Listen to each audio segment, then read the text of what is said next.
Thank you.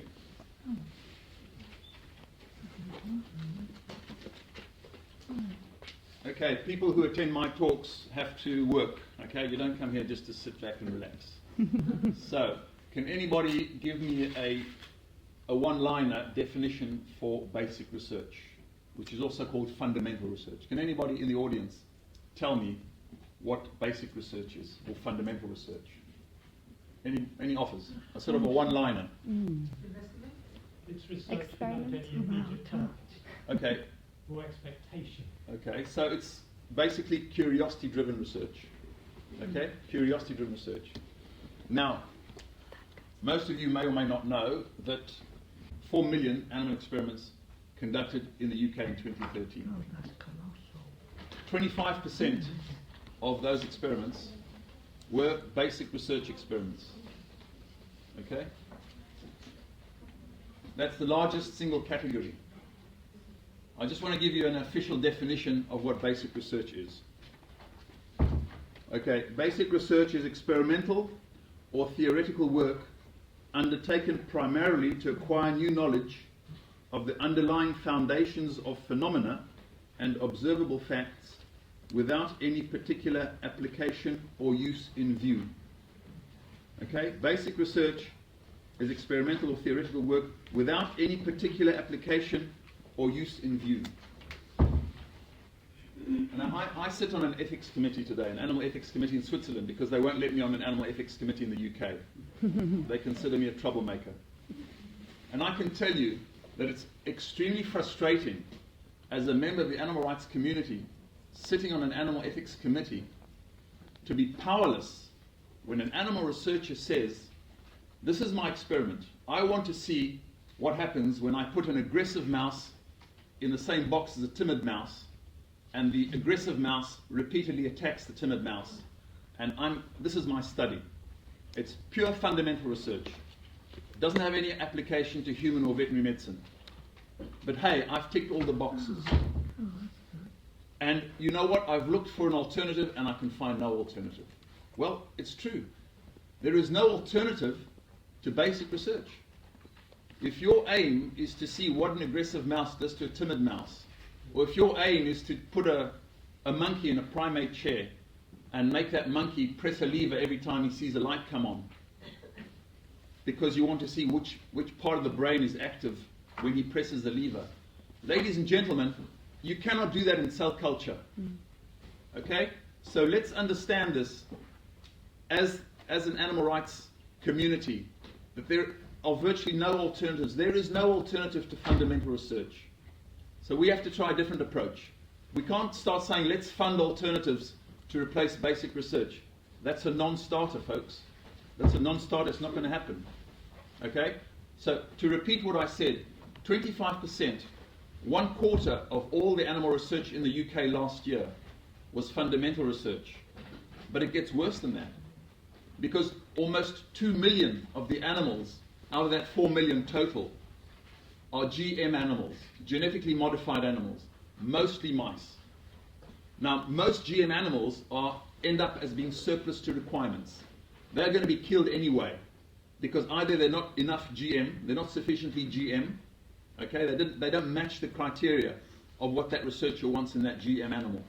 So they are surplus to requirements, they're going to get killed.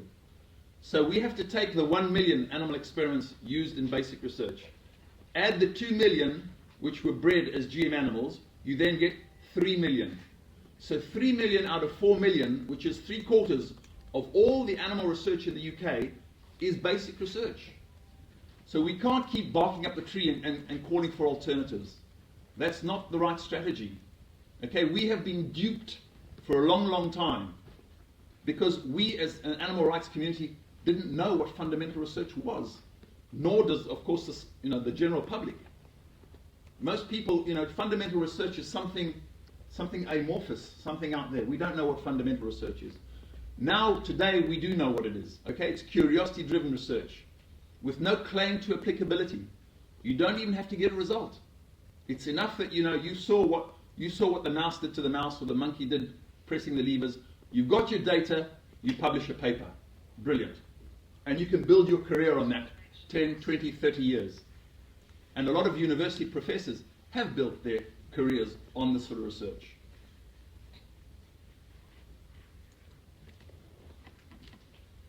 Okay, who's funding this research? Well, you and I are, okay, through our tax money. For example, the Medical Research Council last year distributed £900 million to research. So that's nearly £1 billion, largely of our taxpayers' money, to animal researchers, largely basic research. Let me read to you what the mission statement of the, if I can find it.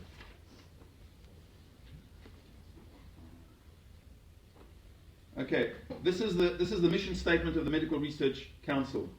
The heart of our mission is to improve human health through world-class medical research.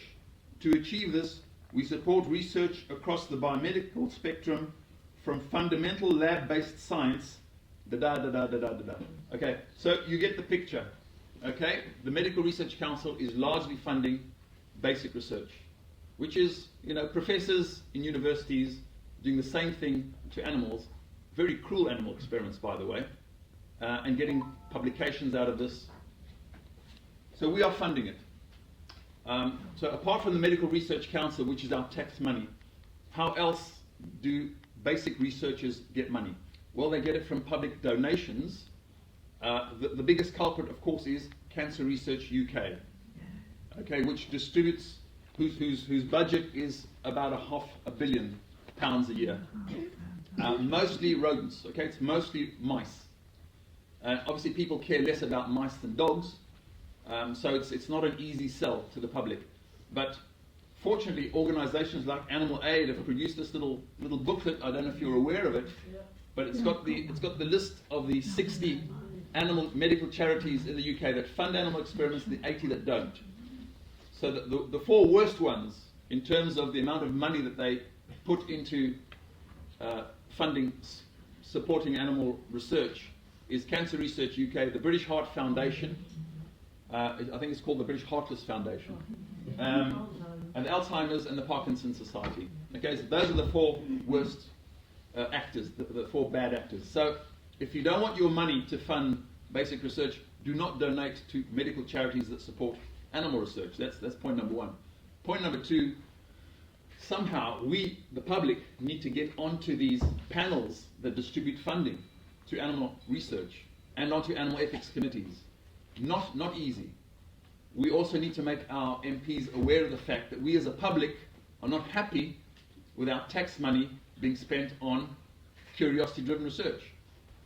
Now, the science and public opinion are against basic research, and I will back up my argument. So let's take public opinion. The European Commission in 2006 published a survey where they questioned over 40,000 members of the EU. Okay, so that was a very expensive survey, which we probably funded. Okay, but what came out of that survey, which is very good for us, is that they said to the public, the EU citizens, are you happy for your money to be spent on basic research, on curiosity-driven research? And 70% said no. So here we have a very, very nice survey, funded not by the animal rights community, but by the European Commission, which says that 70%, a clear majority of EU citizens, are opposed to basic research. And so, for heaven's sake, how can we translate this public opinion into political action? Okay, because that's where the problem lies. Okay, we are funding with our tax money these horrible experiments. At the same time that 70% of us are saying we don't want to fund them. So this is the disconnect.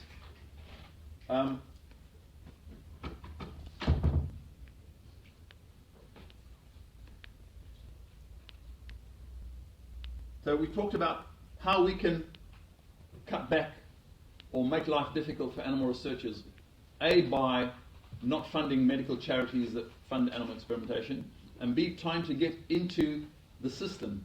Again, it's not easy, because the Medical Research Council talks about public participation and public accountability, but all it is that they will invite you to a session where you can fill in a form and say what you think of this animal research, and they will say, very interesting, and then it goes onto a shelf. That's it. They don't really take us very seriously. So we need to find a way to have genuine public representation on these, animal ethics committees, but also these panels that distribute funding to animal researchers.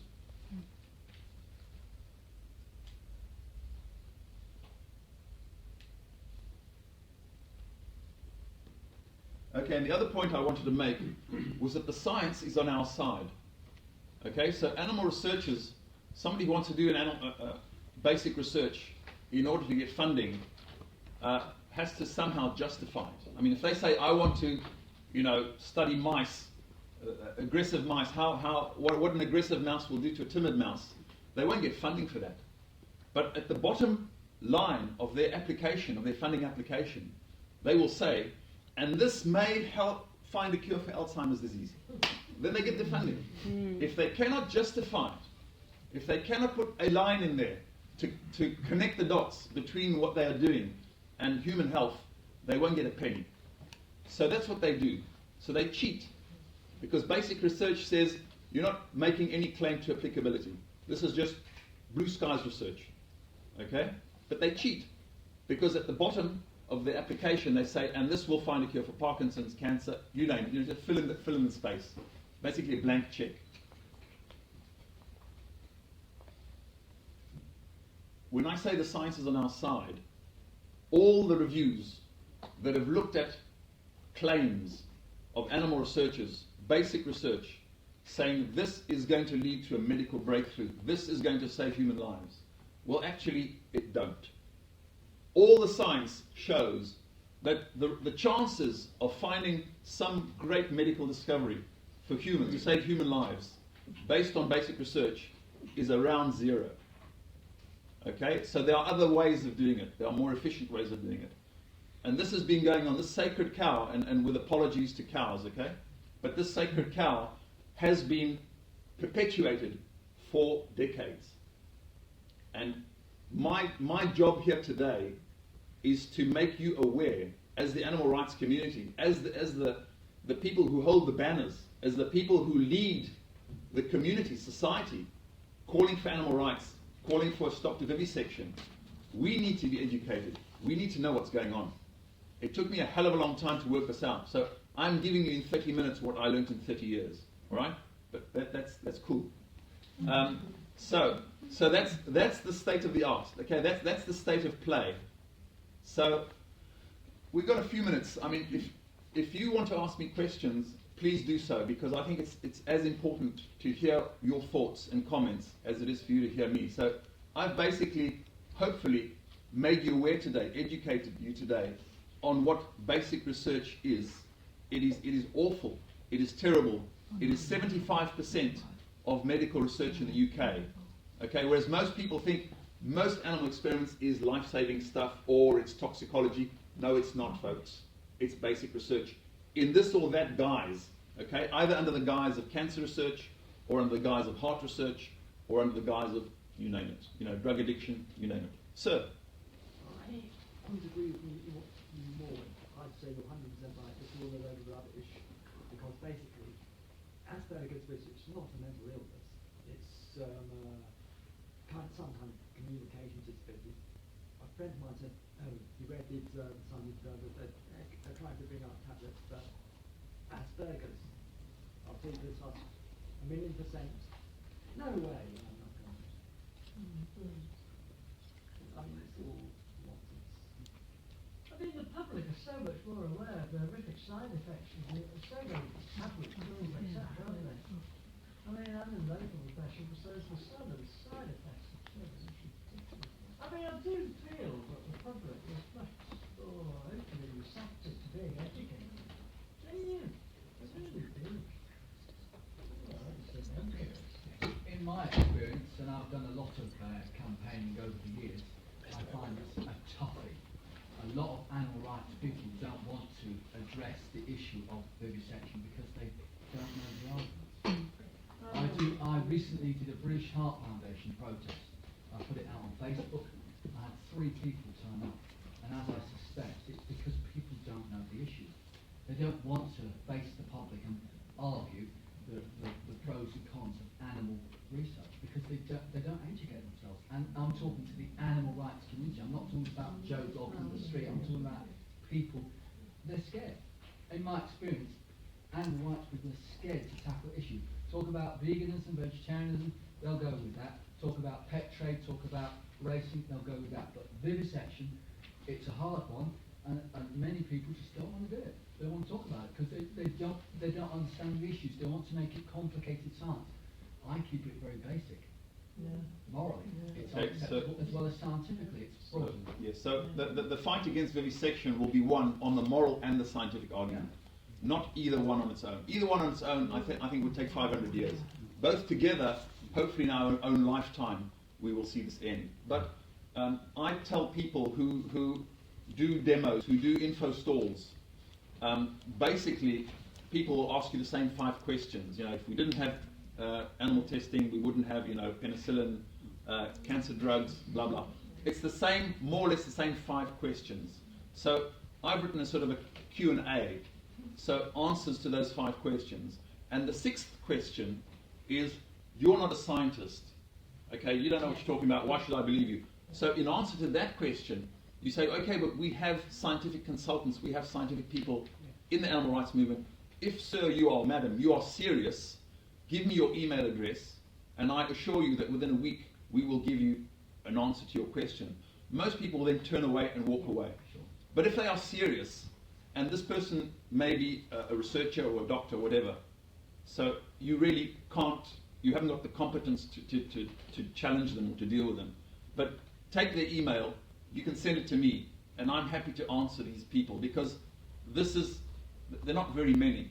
As I say, you can get away with knowing those 5 answers. Okay, so 90% of the time, you will have an answer to those questions because it's the same 5 questions.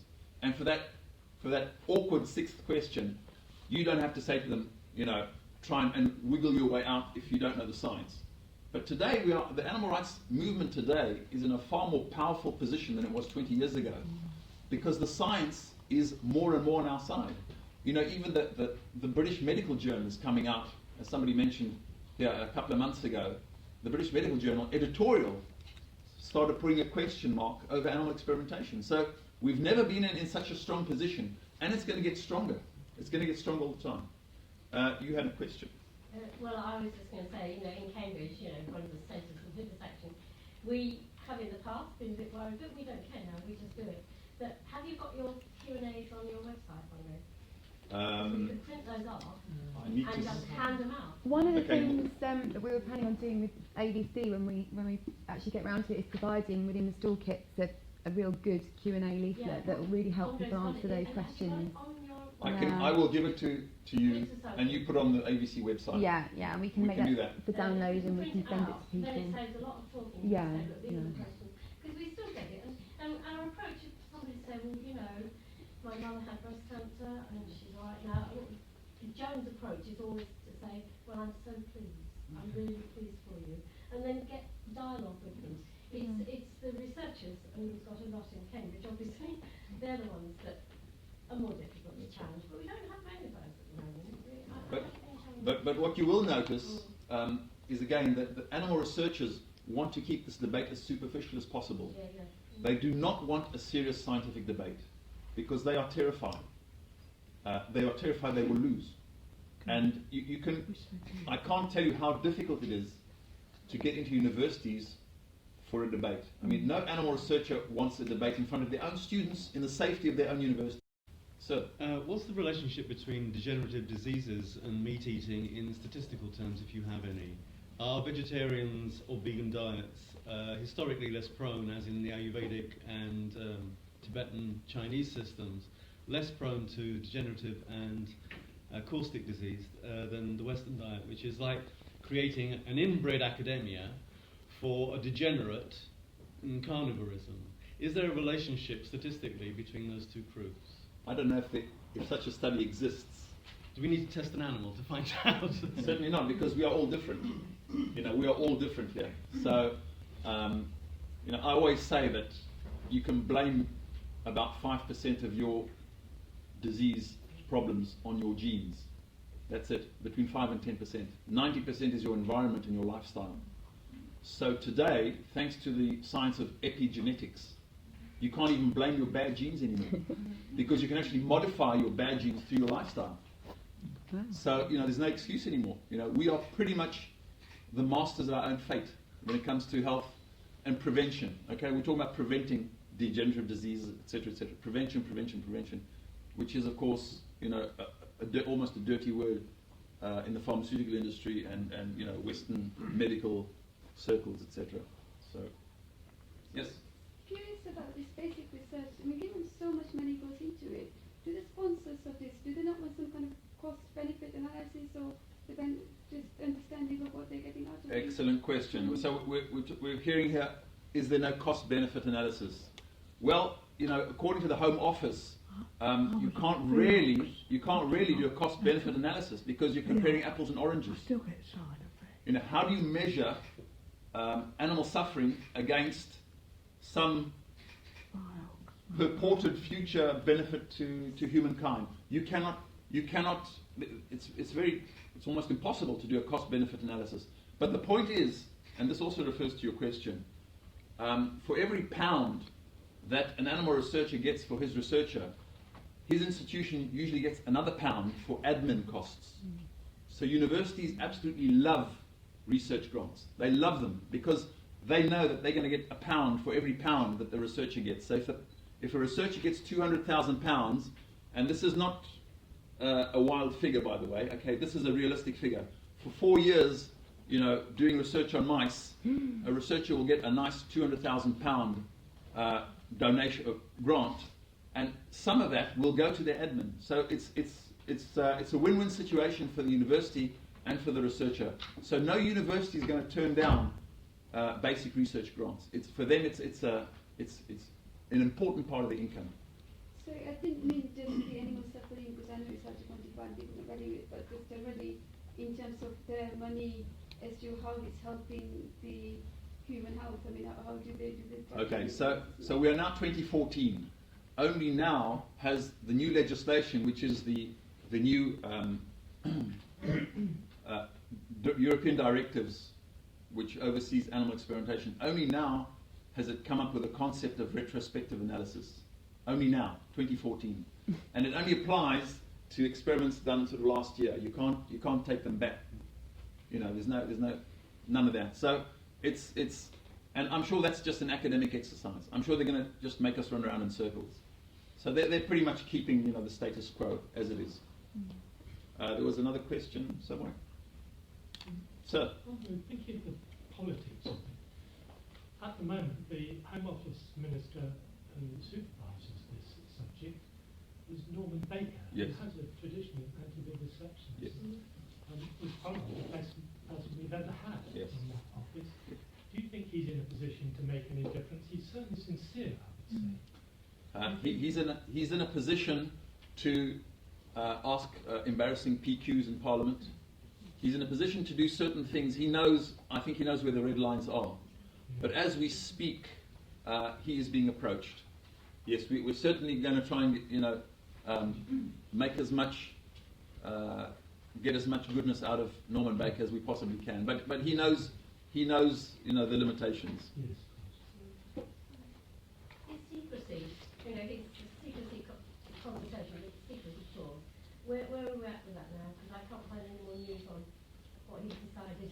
I'm not up to date on that. Are you up to date on that? Yeah, it was only that the last news from last week, wasn't it? That he has said he's going to try and put new legislation through before next year's election in May. But we don't know yet the results of the consultation. I think that'll be big news when it comes out, and I should think a lot of people will be talking about it. Sir.